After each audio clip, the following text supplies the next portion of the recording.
கர்மயோகி ஆதார விந்தங்களை பணிவோம். இன்றைய சிந்தனைக்கு திரு கர்மிகி அப்பா அவர்களுடைய வேணுகானம் என்ற நூல் தொகுதியிலிருந்து இருப்பதை அதிகரிப்பது அருளின் அபிவிருத்தி அம்சம், இழந்ததை மீட்டுத் தருவது அருளின் சீர்படுத்தும் சக்தி என்ற கட்டுரையை பார்க்கிறோம். இந்த வேணுகானம்ங்கிற கட்டுரை தொகுப்பு நம்முடைய அப்பா அவர்களுடைய கட்டுரைகளை 36 கட்டுரைகள் தொகுத்து நம்ம மையத்தின் மூலமாக வெளியிடப்பட்டது. முதல் படிப்பு முடிந்து 2வது பதிப்பு வந்திருக்கின்றது. இங்கே இருக்கின்ற அன்பர்கள் வேண்டும் என இந்த நூலை வாங்கிக்கொள்ளலாம். அதே மாதிரி சிந்தனை மணிகள் என்ற அப்பா அவர்களுடைய நூலும் வருடத்திற்கு 365 நாட்களுக்கும் தினம் ஒரு மணியை கொண்ட நூலும் நம்ம மையத்தின் மூலமாக வெளியிடப்பட்டிருக்கின்றது. ரெண்டையும் நண்பர்கள் வாங்கிக் கொள்ளலாம். முதல்ல இந்த கட்டுரையின் முழு கருத்தையும் தொகுத்து சுருக்கமாக திரு பேராசிரியர் இளங்கோ அவர்கள் கொடுத்திருந்தார்கள். அதை முதல்ல படிச்சுட்டு அப்புறம் நான் கட்டுரைக்கு போறேன். எல்லா பூவுலக சக்திகளுக்கும் அன்னை சக்தி அடிப்படை தத்துவம். சத்தியம் மற்றும் சக்தியின் வகைகளான திறன், ஞானம், உறுதி ஆகிய அனைத்திற்கும் அன்னையே அடிப்படை. அன்னையின் சக்தியால் எதையும் அபிவிருத்தி செய்யவும் சீர்படுத்தவும் முடியும். அன்னை ஜீவியம் உலகில் எதையும் சிருஷ்டிக்க வல்லது, அத்துடன் தன்னையும் சிருஷ்டிக்க கூடியது. அன்னையின் சக்தியால் ஏற்படும் அபிவிருத்தி மற்றும் இழப்பினை மீட்டல் ஆகியன செயல்பட வேண்டும். எனில் நம்மிடம் நல்ல குணம் இருக்க வேண்டும். குணம் என்பது ஜீவனின் முனைப்பு. உடல், பிராணன், மனம், ஆன்மா என்னும் 4 கரணங்கள் ஜீவனுக்கு உண்டு. மனித அறிவு உணர்வில் வரும் சக்தியுடன் இணைந்து உடலின் பழக்கமும் ஆத்மஜோதியும் துணை நிற்க உருவாக்கப்படுவது ஜீவனின் நோக்கம். இதுவே மனித சாதனையை முடிவு செய்கிறது. அதற்குரிய சக்தியை தருவது ஒருவனது குணமே. குணத்தையும் கடந்த நிலையில் உள்ள பண்பு அதிக சக்தி வாய்ந்தது. எனினும் அதுவும் தன்னை பூர்த்தி செய்து கொள்ள குணத்தையே நம்பியுள்ளது. எனவே அன்னையின் பேரருளாம் சக்தி செயல்பட்டு இருப்பதை அபிவிருத்தி செய்யவும் இழந்ததை மீட்கவும் வேண்டும். எனில் அதில் நம் பங்கு பக்தி, நம்பிக்கை, நல்ல குணம் ஆகியவை. இது இந்த கட்டுரையினுடைய சுருக்கம். பேராசிரியர் இளங்கோ அவர்கள் கொடுத்தது. இதை கட்டுரைக்கு போவோம். உணவு சக்தியை கொடுக்கிறது, உற்சாகமும் சக்தியை அளிக்கும். புது செய்தி மனத்தை உந்தும், புது திறமை சக்தியை அளிக்கும். இதெல்லாம் வாழ்வுல நம்ம சாதாரண வாழ்க்கையில எப்படி நமக்கு சக்தி வருதுங்கிறத சுருக்கமாக சொல்றாரு. நமக்கு தெரியும், இது படித்தவங்க பூராவும் வேலை செய்வதற்கு வேண்டிய எனர்ஜியை நம்முடைய உணவு மூலமாக பல்வகை சத்துகள், மாவுச்சத்து, கார்போஹைட்ரேட் என்கிற மாவுச்சத்து, புரதச்சத்து, புரோட்டீன் என்கிற புரதச்சத்து, அப்புறம் வைட்டமின்கள், இதெல்லாம் சேர்ந்த நம்ம உணவின் மூலமாக தான் நமக்கு சக்தி கிடைக்குது. இது பிசிக்கல் சோர்ஸ். அது இல்லாம மென்டல் சோர்ஸும் வைட்டல் சோர்ஸும் உண்டு. அது உற்சாகம். உற்சாகமும் சக்தி அளிக்கும். உற்சாகம்ங்கிறது உணர்ச்சி மையத்திற்கு உரியது. அந்த உணர்ச்சி மையத்துல உற்சாகமா இருந்தாலும் வேலை செய்ய முடியும். அது சக்தியை கொடுக்கும். புது செய்தி மனத்தை உந்தும். இது அறிவின் மூலம். அப்ப ஒண்ணுக்கும் ஒரு உதாரணம் சொல்றாரு. செய்திகள் வர்றதுங்கிறது அறிவை சேர்ந்தது. அந்த அறிவின் மூலமாக புது நல்ல செய்தி வந்தாலும் நமக்கு மனதை தூண்டிவிடும். புது திறமை சக்தி அளிக்கும். அடுத்தது நம்ம கற்றுக்கிறது. நமக்கு ஒரு புதுசா ஒண்ணு கத்துக்கிட்டோம்னு சொன்னோம்னா அது அந்த திறமை நமக்கு வந்ததுன்னா அது சக்தியை அளிக்கும். அவை வெவ்வேறு வகையான சக்திகள். இது எல்லாமே வெவ்வேறு. முதல்ல சொன்னது உணவு பிசிக்கல் சோர்ஸ்,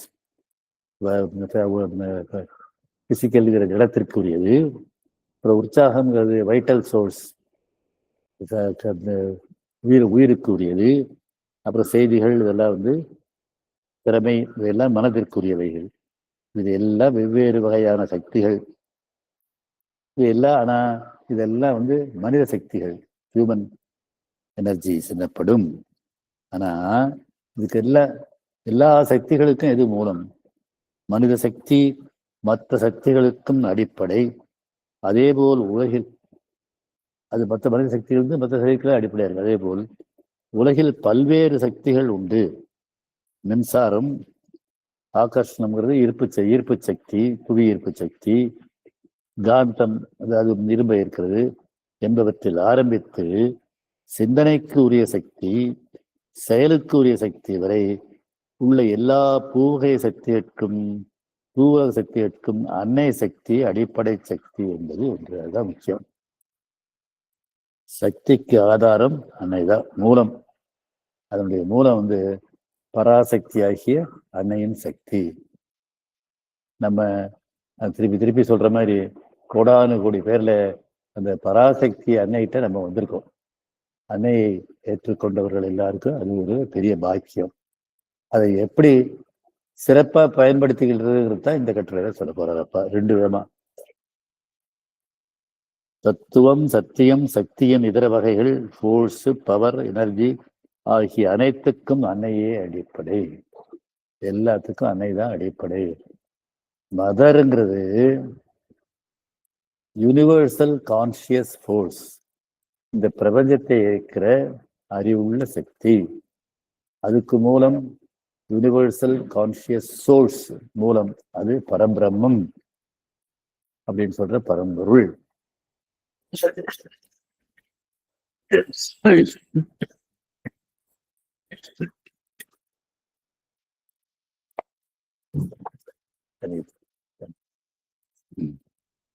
அந்த பரம்பொருள் செயல்படும் போது அது பராசக்தி ஆகுது. அதான் அன்னை.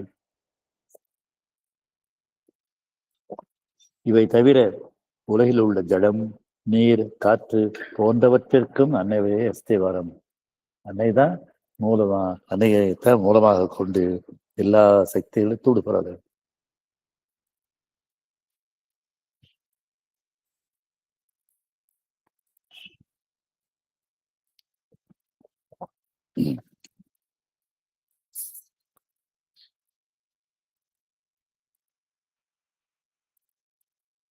எல்லா சக்திகளும், அனைத்து சக்திகளும் அன்னையோட சார். புயல் வீசுது, காற்றடிக்குது, மழை பெய்யுது, கடல் இருக்குது, இதெல்லாம் இருக்குது. பூமியிலேருந்து பொருள்கள்லேருந்து எடுத்து அதுலேருந்து நிலக்கரி எடுக்கிறாங்க. அந்த நிலக்கரியிலேருந்து இப்போ இங்கே பழுப்பு நிலக்கரி மூலமா நெய்வேலியில் மின்சாரம் வருது. சென்னையில் 800 கருப்பு நிலக்கரி மூலமா வருது. பல இப்படி எல்லா மூலத்துக்கும் அடிப்படை அந்த சக்தியின் சோர்ஸு அன்னைங்கிற பராசக்தியின் அம்சமாக்கி அன்னை தான். நம்ம அந்த அன்னைகிட்ட வந்திருக்கிறோம். எனவே அன்னை சக்தியால் அப்ப அந்த சக்தி என்ன செய்ய முடியும்? 2 செய்யலாம். அபிவிருத்தி செய்யவும் சீர்படுத்தவும் முடியும். அதான் இங்க 2 இது. இந்த கட்டுரையில சொல்ல போறது இருக்கிறத அபிவிருத்தி செய்யறத வளர்க்கறது. சீர்படுத்துறதுன்னா என்ன? கெட்டு போனதை வந்து மீட்டு, இழந்ததை மீட்டு தருவது. 2ஐயும் செய்யணும். நம்ம வாழ்க்கையில 2 நடக்கும். நம்ம இருக்கிறதுல இருந்து மேல போகணும், புதுசா கண்டுபிடிக்கணும், உருவாக்கணும். சில பேர் நல்லா வளர்ந்து இருந்திருப்பாங்க, அவங்க இழந்து போயிருந்திருப்பாங்க, சுத்து போயிருந்திருக்கோம், எல்லாம் வந்து நிலம் போயிருந்திருக்கோம், இதெல்லாம் இருக்கும். அதெல்லாம் மீட்டு தரணும். எல்லாத்துக்கும் மூலம் அன்னையோட சக்தி தான். அதனால அன்னையுடைய சக்தியால் அபிவிருத்தி செய்யவும் சீர்படுத்தவும் முடியும் என்பது தெளிவு. புதுசா உற்பத்தி செய்ய, அபிவிருத்திங்கிறது புதுசா உற்பத்தி செஞ்சு உண்டாக்குறது. சீர்படுத்துறதுங்கிறது கெட்டு போறதை, இழந்ததை மீட்டு தர்றது, செயல்படுத்துறது. எந்த சக்தி இருந்தாலும் அதனால் பலன் பெறுவதற்கு அதற்குரிய கருவி தேவை. இது ரொம்ப முக்கியம். அன்னை சக்திக்கு, எல்லா சக்திக்கும் மூலத்திட்ட சோர்ஸ் கிட்ட வந்துட்டோம். இதை செயல்பட வைக்கணும் இல்லையா? அது என்ன செய்யணும்? காந்த சக்தி எங்கும் பரவி இருந்தாலும் காந்தம் இருந்தால்தான் சக்தி வெளிப்படும். நூலிலயம் என்பது அறிவு களஞ்சியம். அதை ஒரு ஊரில் ஏற்படுத்தினால் அறிவை பெற முடியும். எனில் படிக்க தெரிந்தவராலேயே நூல் நிலையத்தில் அறிவு பெற முடியும். எழுத படிக்க தெரியாதவங்களால முடியாது. எழுத படிக்க தெரிஞ்ச தமிழ் இருக்கிற நூல்களை படிக்கலாம், ஆங்கிலம் தெரிந்த ஆங்கிலம் இருக்கிற நூல்களை படிக்கலாம், எவ்வளவோ கற்றுக்கொள்ள முடியும். அதனால படிக்க தெரியணும், அந்த திறமை வேணும். அவருக்கு நூல் நிலையத்தில் உறுப்பினராக உள்ள தகுதியும் வேண்டும். அவை இருந்தால் நூல் நிலையம் 2000 ஆண்டுகளாக உலகம் சேகரம் செய்த அறிவை நமக்கு கொடுக்க முடியும். 2000 வருஷமா எண்ணற்ற விஞ்ஞானிகள் ஆராய்ச்சி செய்து உலகம் உருண்டைன்னு கண்டுபிடிச்ச கலீலியோல இருந்து மின்சக்தியை கண்டுபிடிச்ச வரைக்கும், இது இந்த சக்தி மார்க்கோனில இருந்து எல்லாரும் இன்றைக்கு இருக்கிற அணுமின் சக்தியை கண்டுபிடிச்சவங்க, அதுக்கு ஐன்ஸ்டீன் இவர்கள் இப்ப இன்னைக்கு இருக்கிற விஞ்ஞானிகள் அத்தனை பேருடைய கண்டுபிடிப்பு நூல்கள்ல இருக்குது. அதை நம்ம படிச்சுக்க முடியும். ஆனா அதை படிச்சு புரிஞ்சுக்கிற அறிவை, அந்த திறமை நமக்கு தேவை. அடுத்த 30,000 ஆண்டில் உலகம் பெற இருக்கும் சக்தி, பலன், ஜோதி, ஆனந்தத்தை அன்னை நமக்கு வழங்க வந்துள்ளார். அன்னை யாரு? எல்லாத்துக்கும் மூலம்.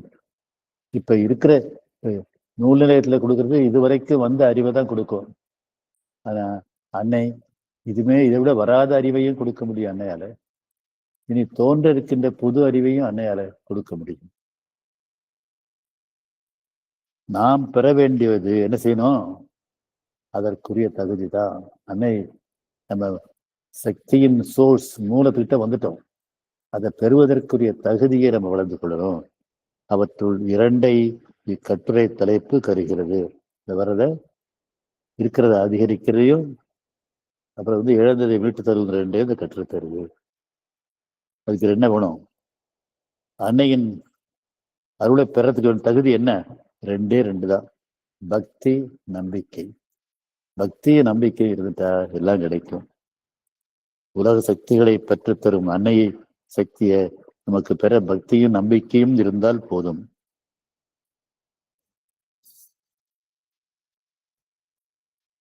அன்னைகிட்ட பிரார்த்தனை பண்ணாலும் போதும், அதுக்கு மேல சமர்ப்பணம் பண்ணா போதும், அதுக்கு மேல சரணடைந்தால் போதும். நம்ம செய்யாமலே அன்னை செய்வார்கள். இப்ப நம்ம எல்லா சக்திகளும் மூலத்துக்கிட்ட வந்துட்டோம்.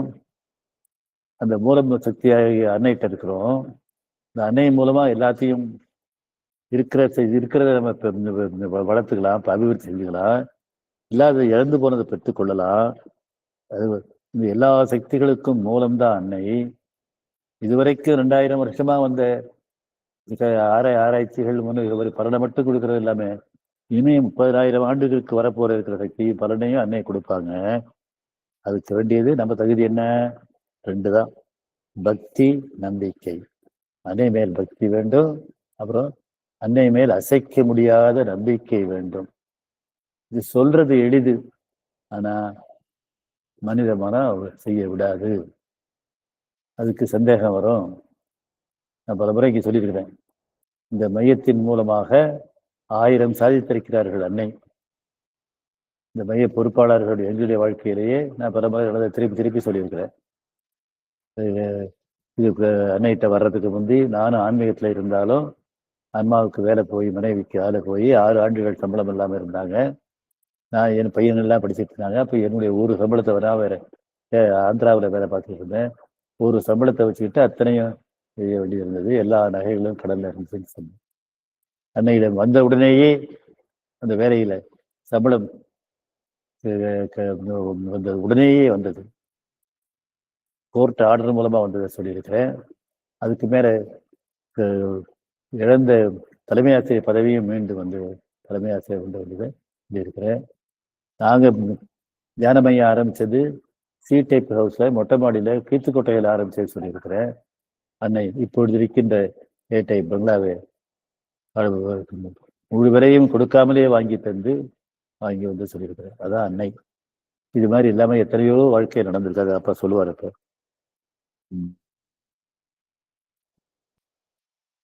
அது எல்லாத்துக்கும் பக்தியும் நம்பிக்கையும் இருந்தா போதும். உணவு உடலுக்கு ஆரோக்கியத்தை அளிக்கும், அத்துடன் நோயை குறைக்க வல்லது. அது மாதிரிதான் தலைப்பு அபிவிருத்தியையும் சீர்படுத்துவதையும் குறைக்கின்றது. உடலுக்கு சாப்பாட்டு மூலமா ஆரோக்கியம் வர்றது, ஹெல்த் சொன்ன மாதிரி எனர்ஜி இதெல்லாம் வர்றது அடிப்படை. அப்படி இல்லாம வைட்டமின் சேர்க்கும் போது சி வைட்டமின் இருந்தால் நோய் வராது, நோய் குணப்படுத்தும்.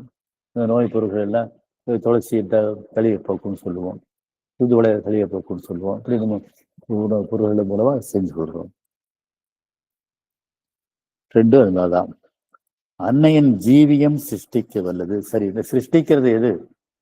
ஜீவியம். அப்ப வந்து ஜீவியம்ங்கிறத கான்சியஸ்னஸ் என்ற பொருள்ல பயன்படுத்துறாரு. அன்னையோட அறிவு, ஆற்று அறிவு, பேரறிவு தான் பகவான் அவருடைய புத்தகங்கள்ல கேபிட்டல் கான்சியஸ்னஸ் ஸ்மால் சி போட்டு எழுதுனா அது நம்முடைய கான்சியஸ்னஸ், நம்முடைய அறிவை குறிக்கும். அப்போ கேபிட்டல் பகவான் கேபிட்டல் போட்டு எழுதுற அந்த கான்சியஸ்னஸ் வந்து தி கான்சியஸ்னஸ், அது அறிவு என்கிற மிகப்பெரிய அறிவு, மிகப்பெரிய ஜீவியம்.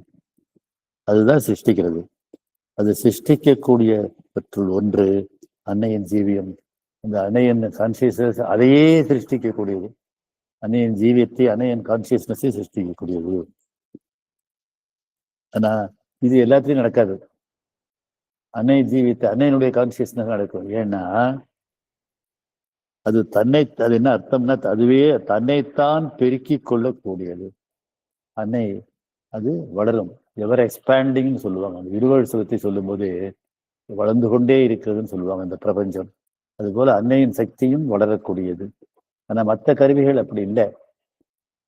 ஒளி மேஜையை செய்யும், பேனா எழுதும், ஆனால் ஒளியால் ஒளியை செய்யவோ பேனாவால் பேனாவை செய்யவோ முடியாது.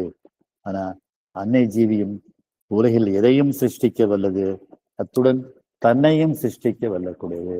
அன்னையினுடைய கான்சியஸ்னஸும் அதிலிருந்தே உருவாகும். அதனால் அன்னையின் ஜீவியம் அனந்தமாகும்.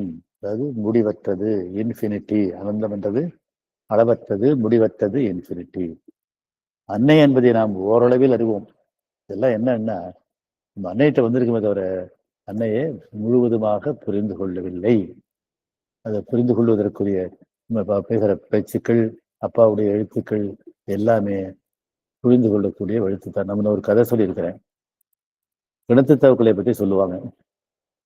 கிணத்து தவக்கலையில வந்து கிணத்துலங்கிறது சின்ன இது, அதுக்குள்ள ஒரு தவக்கலை இருக்குது. அதுக்கு வந்து அங்க அதுக்குள்ள வந்து பெரிய ஏரியில இருக்கிற ஒரு தவக்கலை வந்துதான். இந்த ஏரி ரொம்ப பெருசுன்னு சொல்லுது. எவ்வளவு பெருசா இருக்குன்னு அந்த கிணத்துக்குள்ளேயே அங்கேயும் இங்கேயும் தாவி இவ்வளவு பெருசான்னு கேட்டுதான். அவ்வளவுதான் இருக்கு. இந்த மாதிரி நம்ம கிணத்து தவக்கலைகளாக இருக்கிறோம்.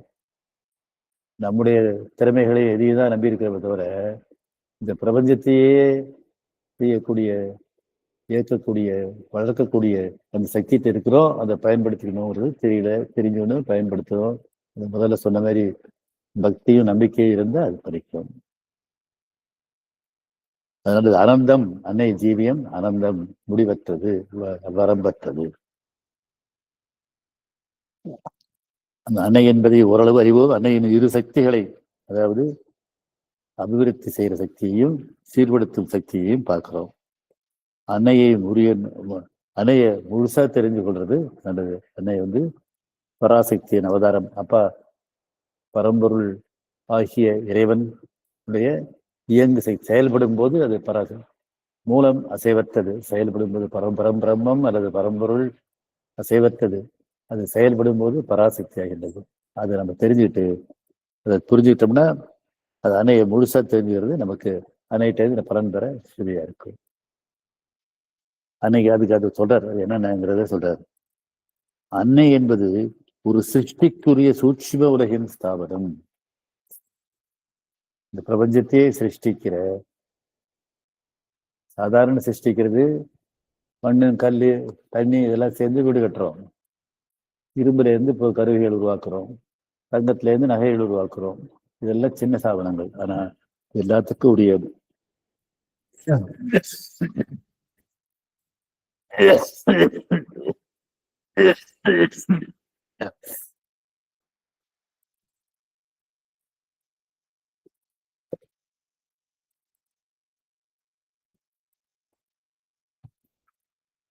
இதெல்லாம் ஜட உலகிற்குரியது, ஜடத்துக்குரிய ஸ்தாபனங்கள்.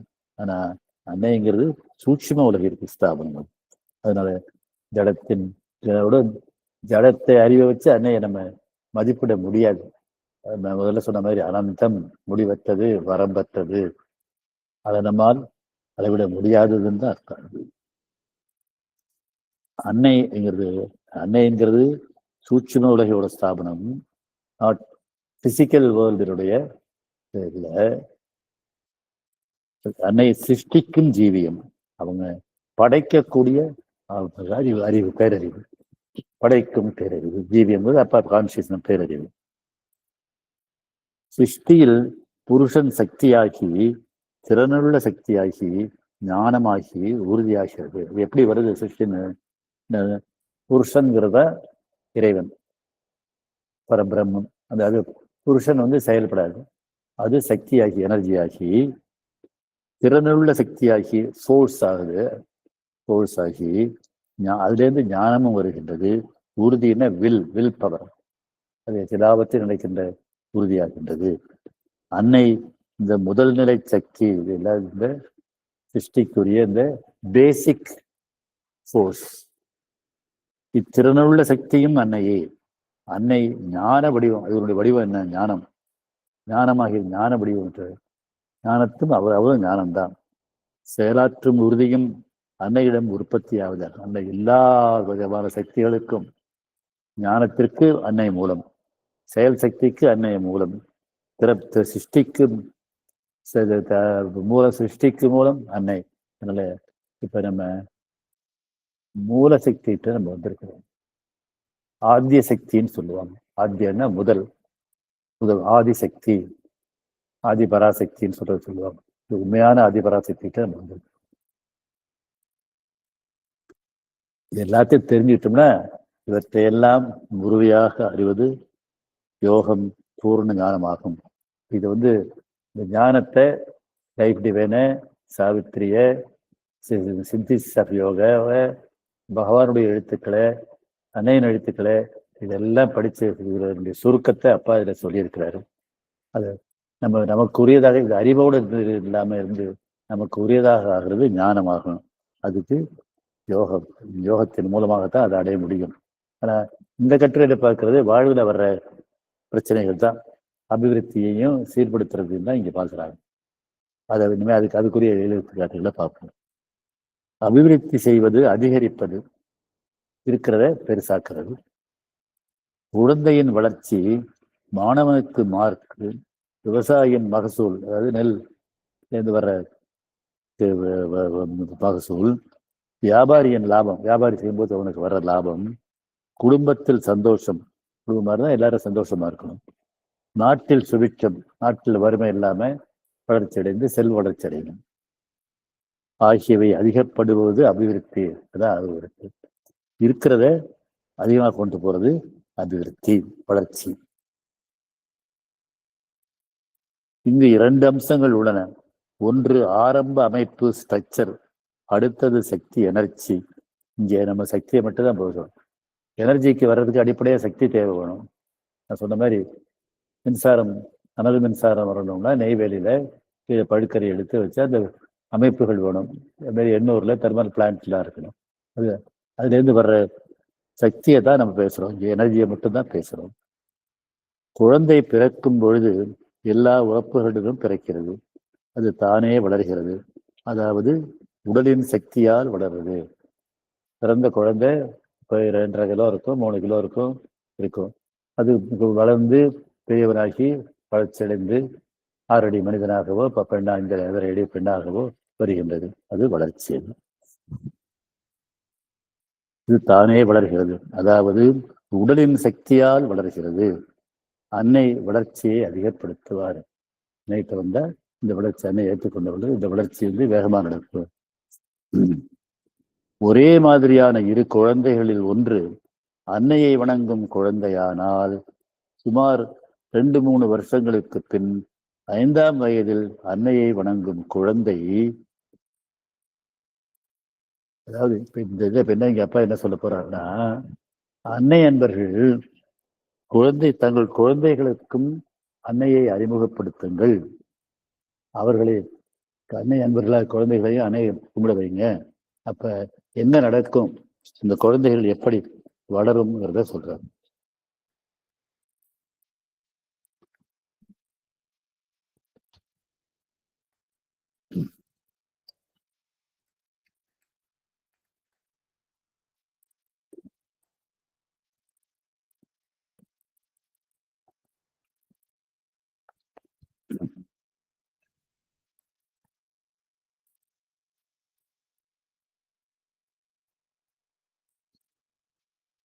2-3 வருஷத்துல கூட அதுக்கு தெரியாது.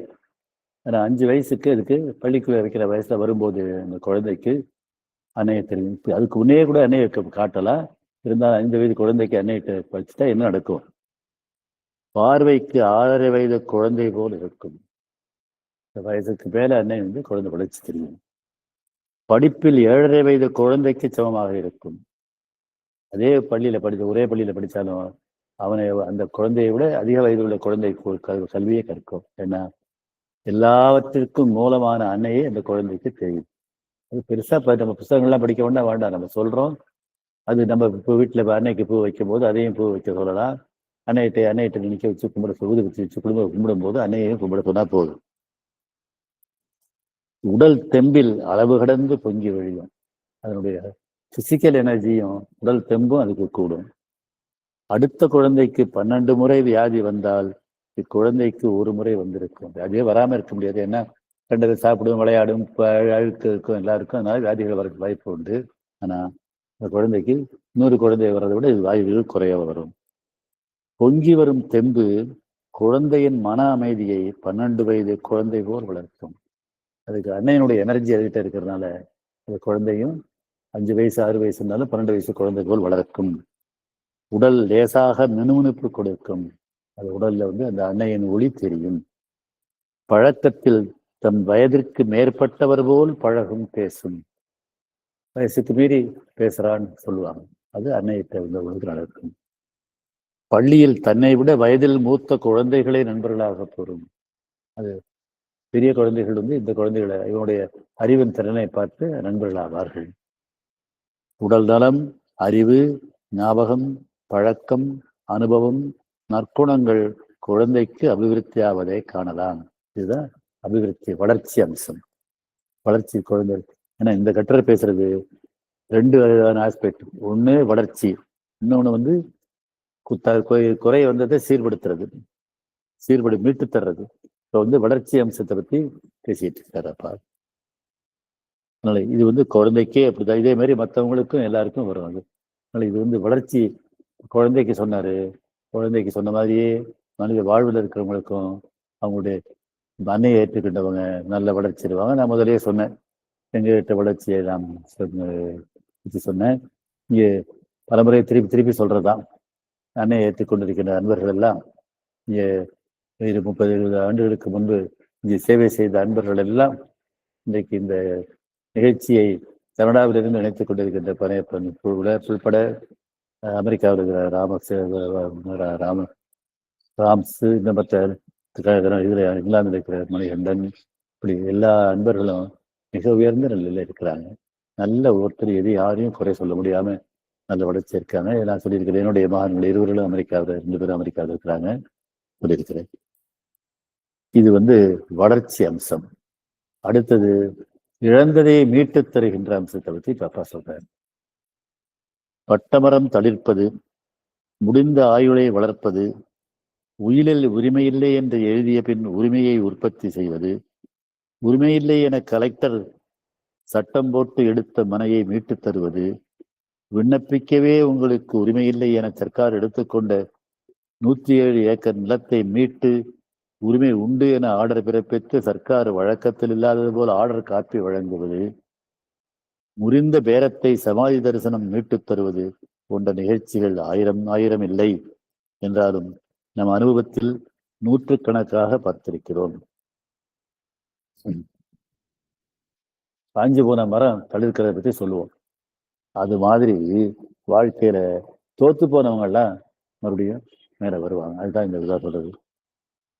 முடிந்த ஆயுளை வளர்ப்பது. அங்கே பல முறை ஒரு அண்ணன் என்பரை சொல்லியிருக்க டாக்டர் அன்னை அப்ப வந்தவர் தான் 3 முறை விதிப்படி கர்மத்தை மாற்றி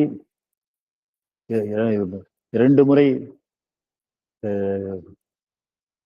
விபத்து ஏற்பட்டு விபத்திலிருந்து கோமா நிலைக்கு போய் காப்பாற்றப்பட்டு 2வது முறையும் விபத்து விட்டு காப்பாற்றப்பட்டு 3வது முறை விபத்து வராமல் தடுத்து நான் பல முறை திருப்பி சொல்லியிருக்கிறேன்.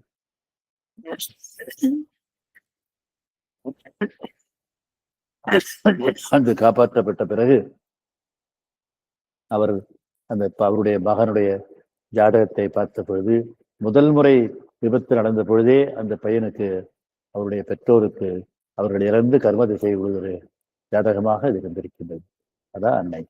இது பலமுறை நான் சொல்லியிருக்கிறேன். இது மாதிரி இங்கேயும் விபத்து நம்ம இந்த மையத்தை சேர்ந்தவர் இந்த நண்பருடைய மருமகன் இதுக்கு போய் அடிபட்டு விபத்திலிருந்து 24 மணி நேரம் அப்பல்லோவில் கடு சொன்னாங்க. 24 மணி நேரம் இங்கே பிரார்த்தனை பண்ணி காப்பாற்றப்பட்டது சொல்லியிருக்கின்றேன். இன்னொரு நண்பர் அதே போல ஹார்ட் அட்டாக் இருந்து 65 வயசுல 65 வயசுல ஹார்ட் அட்டாக் வந்தவர் அன்னையால் காப்பாற்றப்பட்டு 80 வயது வரைக்கும் இருந்து இப்பொழுதுதான் இறந்தார். நிறைய நம்ம மையத்திலேயே உண்டு. மற்ற ஒவ்வொரு அப்பா நிறைய எழுதியிருக்கிறாங்க. அதான் அது மாதிரிதான் பட்டமரம் தெளிப்பது, முடிந்த ஆயுளை வளர்ப்பது. இதே மாதிரி உயிருக்கு மத்துவம் இல்லை, உயிரில் உரிமை இல்லை என்றது எழுதிய பின் உரிமையை உற்பத்தி செய்து கொடுக்கிறது. கலெக்டர் போட்டு எடுத்த கலெக்டர்கள் பொது பொது இடமெல்லாம் இருக்குது, அதுல போய் நமக்கு போட்டு எடுத்துட்டு வந்துருப்பாங்க. ஆனா பொது நிறைய பேர் அப்படித்தான் புறம்போக்கு நிலத்துல வாய்க்காங்கரையில இங்க அங்க போட்டு வீடு கட்டிட்டு இருப்பாங்க. அதை என்ன பண்ணுவாங்க, சட்டம் போட்டு உடனே காலி பண்ண சொல்லிடுவாங்க, இப்ப பிரிச்சிருவாங்க, செய்வாங்க. அது மாதிரி இருக்கிறதையும் மாற்றி தருவாங்க. அன்னை மனையை மீட்டு தரும். விண்ணப்பிக்கவே உங்களுக்கு உரிமை இல்லைன்னு சொன்னதை எடுத்துக்கொண்ட ஒரு 107 ஏக்கர் நிலம், அந்த 107 ஏக்கர் நிலத்தை மீட்டு உரிமையை உண்டுன்னு ஆர்டர் ஆர்டரையே கொண்டாந்து கொடுத்துருக்குறாங்க. அதே மாதிரி ஒரு வியாபாரத்துல பேரம் பேசி இது பண்றதுக்காக அந்த பேரம் முறிஞ்சு போச்சு. அது மீண்டும்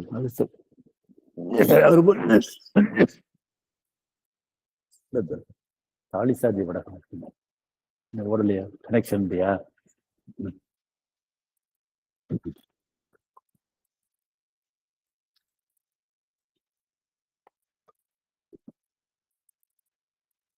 கட் ஆயிட்டுதா? இதாயிட்டுதா? உள்ள தாலி சாதி வடகம் மறந்துட்டேன்.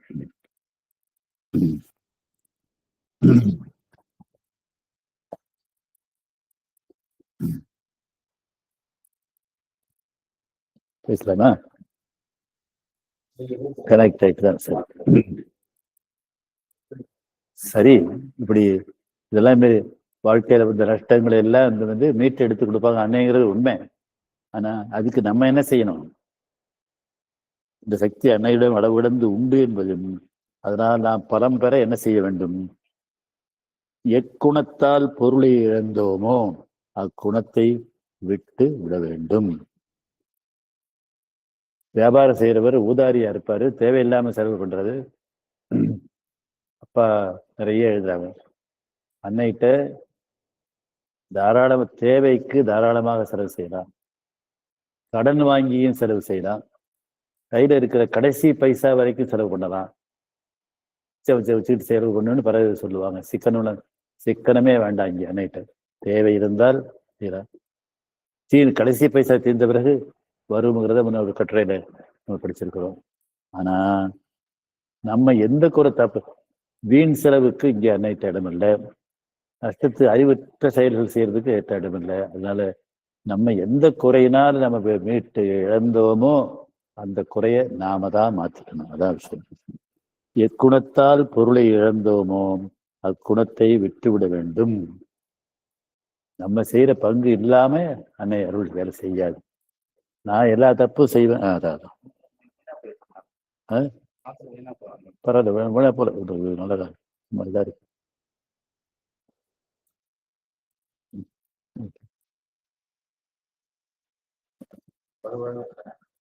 வழுவழுன்னு இருக்குது.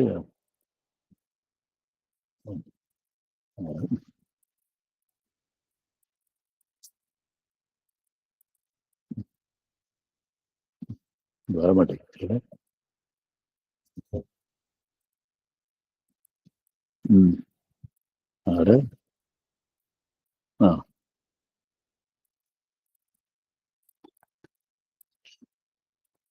அதான் எல்லாம் செய்வாங்க.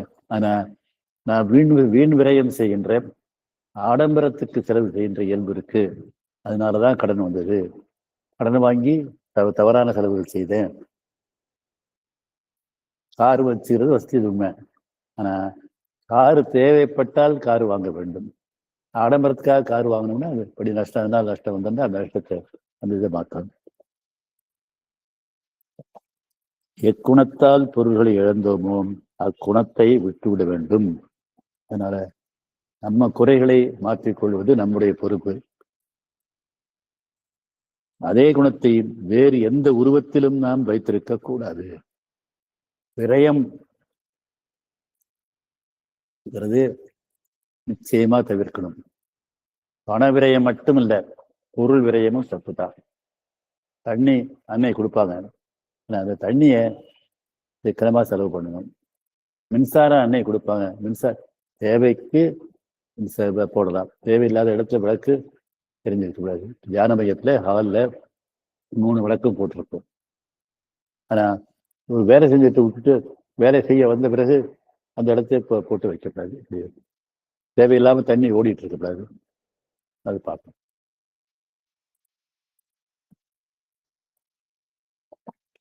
குணம் என்பது ஜீவனின் முனை அல்லது முனைப்பு. ஜீவன் என்பது 4 கரணங்களால் ஆனது. உடல், உயிருங்கிற வைட்டல், மனம்ங்கிற அறிவு, அப்புறம் ஆத்மா. இதான் 4 கரணங்கள். Physical, vital, mental and spiritual, ஆன்ம.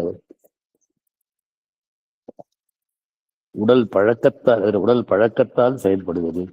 பிராணம்ங்கிற வைட்டல் சக்தியால் செயல்படுவது உயிர். மனம் அறிவால் செயல்படுவது. ஆன்மா ஜோதிக்குரியது. அது அன்னைட்ட வர வேண்டியது, உயர் அறிவு.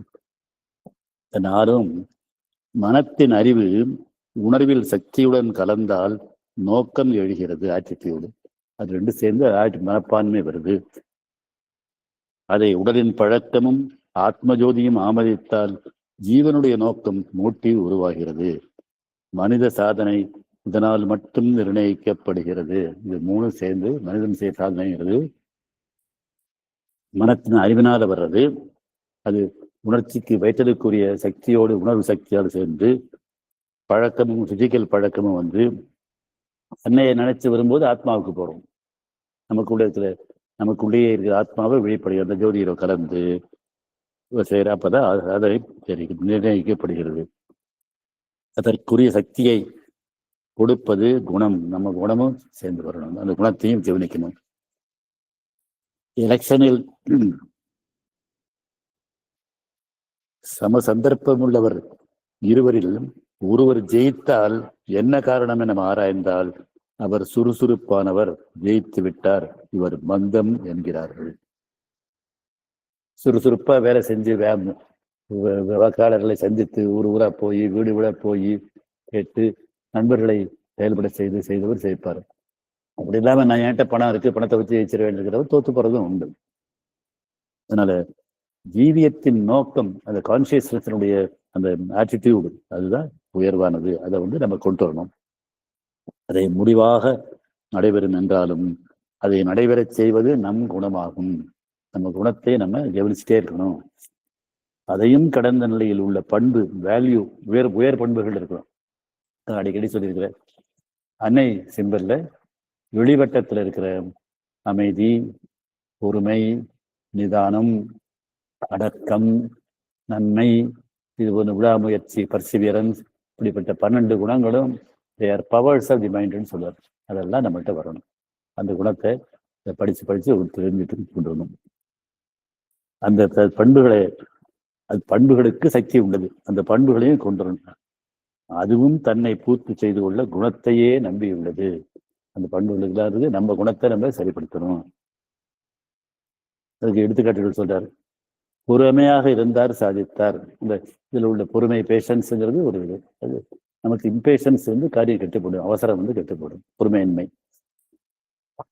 கெட்ட எண்ணம் அவனையே அழித்து விட்டது, வேலையே கூடாது. நல்லெண்ணம்ங்கிற கட்டுரை பத்தி எழுதியிருக்கிறாங்க. அப்ப அன்பு அமிர்தமாகி அபரிமிதம் அனந்தமாகும் அழைப்புங்கிற புத்தகத்துல நல்லெண்ணம் நமக்கு நன்மை நடக்கவும் நம்மை சுற்றியுள்ள அனைவருக்கும் நல்லது நடக்க வேண்டும் என்று அப்ப நினைக்க சொல்றாரு. அப்படி இல்லாம அவன் இவனுக்கு இவ்வளவு செய்யறான், அவன் அழிஞ்சு போகணும் அப்படின்னு நினைச்சிட்டா உங்களுக்கு ஒண்ணுமே நடக்காது. கெட்ட எண்ணத்துக்கு அன்னையிட்ட வேலையே கிடையாது. எல்லோரும் இன்புற்றிருப்பது வந்து வென்றறியேன் பராபரமேன் தாய்மான சாமி சொல்றார். அது மாதிரி செய்யணும். அப்புறம் பொறுமையாக இருந்த பொறுமை, அது இந்த இதுல பேஷன்ஸ்ங்கிறது அந்த 12 குணங்கள்ல உண்மை. என்ன இருந்தாலும் பெருந்தன்மையை கவர்னர் ஜெனரல் ஆக்கியது. மெக்னானிமிட்டி இருக்கணும். யாரு இப்ப கவர்னர் ஜெனரல் ஆயிடுச்சு? ராஜாஜி, சக்கரவர்த்தி ராஜகோபாலாச்சாரி. அவரு இந்த சுதந்திர போராட்ட வீரர். இந்தியாவுக்கு சுதந்திரம் பெற்றதும் முதல் வைஸ்ராயாக மவுண்ட் பேட்டன் என்றவருடைய இங்கிலாந்து இருந்தார். லார்டு மவுண்ட் பேட்டன் இருந்தாரு. அவருக்கு அடுத்த கவர்னர் ஜெனரலாக ராஜகோபாலாச்சாரியாருங்கிற ராஜாஜிங்கிறவர் ஆனார். அவருடைய பெருந்தன்மை உண்டாக்கியது. ஆசையே படாத மனிதன் அகில இந்திய தலைவரானார். அது காமராஜர். காங்கிரஸ் கட்சியின் தமிழ்நாட்டினுடைய முதலமைச்சராக இருந்தாரு. அதுக்கப்புறம் தமிழ்நாட்டுக்கு அது போன்ற ஒரு சுயநலமற்ற வளர்ச்சியை கொடுக்கக்கூடிய முதலமைச்சர் நமக்கு கிடைக்கவே இல்லை. அவர் கிங் மேக்கர் என்று சொல்லி நேரு இறந்த பிறகு லால் பகதூர் சாஸ்திரியையும் இந்திரா காந்தியும் பிரதமராவதற்கு அவர் வேலை செய்தார். படிக்காதவர், 5ஆம் கிளாஸ் தான் படித்தவர். 5ஆம் கிளாஸ் படிச்சிருந்தாலும் இந்த இந்தியா தமிழகம் வளர்ச்சிக்கு, தமிழக கல்வி வளர்ச்சிக்கு அவர் தான் அடிப்படையிட்டார். மதிய உணவகத்தை அவர் தான் கொண்டு வந்தார். ஸ்கூல் இல்லாத ஊர். நான் சின்ன பையனா இருக்கும்போது வந்து நான் இருந்த ஊருக்கு ஒரு 10 மைல் தூரத்தில் இருக்கிற பையன்கள்லாம் நடந்து வந்து எங்கள் ஊர் ஸ்கூல்ல தான் படிப்பாங்க. அங்கங்கே 5ஆம் கிளாஸுக்கு மேலே ஸ்கூல் இருக்காது. இப்போ எல்லா ஊர்களிலும் உயர்நிலைப் பள்ளிகளும் மேல்நிலைப் பள்ளிகளும் வந்திருக்கு. அது ஆரம்பிச்சு வச்சவர் இந்த காமராஜர் தான். அவர் 5ஆம் கிளாஸ் படிக்காத மேதைன்னே அவரை சொல்லுவாங்க. பேராசைப்பட்டு வீட்டை விட்டு போனார், எல்லாம் போய்விட்டது. சில பேர் இதை விட்டுட்டு போனவங்க தன்னை குடும்பத்தவர்கள், அது யாருன்னு உதாரணம் தெரியல. என நாம் பல்வேறாக கேள்விப்படுகிறோம். அவை மனித குணங்களை விவரிக்கின்றன. அதனால அன்னை அபிவிருத்தி செய்வார், இல்லாததை உருவாக்குவார். ஆனா நம்முடைய குணங்களை நாம் தான் மாற்றிக்கொள்ள வேண்டும். நீங்க பேசியிருக்கிற எத்தனையோ பேசல எல்லாத்தையுமே மனமாற்றத்தை பற்றி நிறைய பேசியிருக்கிறோம். மனமாற்றம் நடந்தால் உடனே நல்லது நடக்குங்கிறத நிறைய கட்டுரைகள்ல அப்பா எழுதியிருக்கிறார். அதனால அன்னையின் அருள் இருப்பதை அபிவிருத்தி செய்யும். அன்னையின் அருள் இருப்பதை பெருக்கும். அதான் அபிவிருத்தி செய்வது. 1 ஏக்கரை 1000 ஏக்கராக்கும். இழந்ததை மீட்டு தரும். சொத்தெல்லாம் போயிருந்தாலும் போற சொத்து பூரா திருப்பி வரும். வேலையானாலும் சொத்தானாலும் உரிமையானாலும் சந்தோஷமானாலும் மன நிம்மதியானாலும் ஒரு முறை இழந்ததை அருள் மீட்டு தரும். மறுபடியும் நமக்கு வேண்டியது என்ன? நம் பங்கு பக்தி, நம்பிக்கை, நல்ல குணம். இது முக்கியம். அன்னை மேல் பக்தி வேணும், அது அசைக்க முடியாததாக இருக்கணும். அப்புறம் அசைக்க முடியாத நம்பிக்கை, அன்னை சாதிப்பாருங்கிற எடுத்துக்காட்டுகளே இல்லாம நம்பிக்கை வரணும்னு அப்பா சொல்லுவாரு. அது நமக்கு எடுத்துக்காட்டுகளை அவரே நிறைய கொடுத்திருக்கிறாரு. இன்னும் நிறைய அப்பா நம்ம இங்க பேசிய பேச்சுக்களை எல்லாம் அன்னை போல நான் சொன்ன மாதிரி எங்க வாழ்க்கையில் நடந்ததே நான் சொன்னேன். அப்புறம் அதெல்லாம் விட முக்கியமானது நல்ல குணம். அதுல தீய குணத்துக்கு பிறருக்கு சுயநலம் கூடவே கூடாது. பரவ நடந்து அதை பத்தி நம்ம படிச்சிருக்கிறோம். பிறருக்கு கெடுமுகள் என்ன வரவே கூடாது. நமக்கு வருவது முன் பிறருக்கு நல்ல வரணும். அப்ப நல்ல குணம் இருந்துட்டா நிச்சயமாக அன்னை இருப்பதை அபிவிருத்தி அல்லது வளரச் செய்வார். இழந்ததை மீட்டு தருவார். இருக்கின்ற நிலைமையிலிருந்து மிகப்பெரிய வளர்ச்சிக்கும் நல்ல நிலைமைக்கும் போகணும்.